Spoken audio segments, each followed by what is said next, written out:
Alright, what's up, y'all? This video is going to be a little bit different and maybe controversial. After seeing the Flash movie trailer, I wanted to talk about people's selective criticism, if that's the right way of saying it.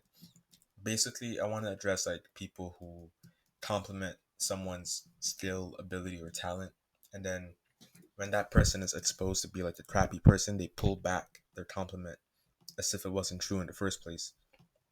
For example, I've seen people calling Will Smith a bad actor after he slapped Chris Rock, but that's just not true. Again, complimenting someone doesn't have to come with like agreeing with the actions that they committed or did, in my opinion anyway. Like, simply because I understand that Will Smith is a great actor doesn't mean that I agree with him resulting to physical violence because of words said. And he literally won an Oscar that night, so he is a good actor. And people called Chris Rock a bad comedian after waiting some time before releasing his own special. But he is still a good comedian. He makes a lot of people laugh. And he's been invited to the Oscars to like host it twice now, I think. Um, and now for the most controversial take, in my opinion, is about Ezra Miller. I may be the only person who thinks that he is a good actor, at least for the role that he was given. A lot of people like to point to his character being immature in the role as if he wrote the character that he's playing.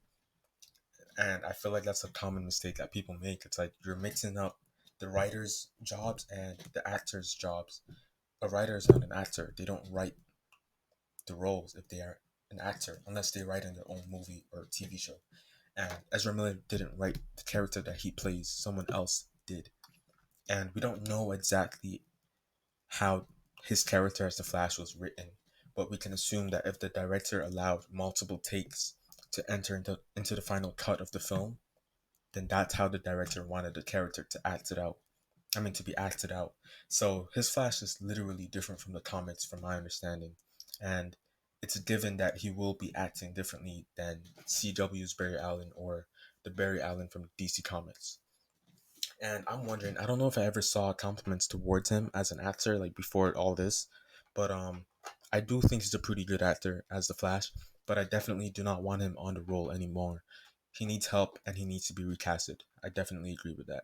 But like, I'm not going to, supposing he was a good actor, or to the people who thought that, I'm not going to like switch up my answer, because I think I'm willing to separate the art from the artist. Like, same thing with Kanye. Like, people are now starting to call Kanye West a bad producer or rapper or creative, as if he didn't make Adidas like a whole bunch of money, as if he didn't create like a bunch of albums that are like really, really good, and as if he isn't like one of the best producers of like all time, I'm pretty sure. So it's just like, I feel like people need to be willing to separate the art from the artist, and it doesn't really mean that you're condoning their actions if they do bad things. For example, I still don't want Ezra Miller on the role, but he is a good actor in my opinion. So yeah, that's that. Peace.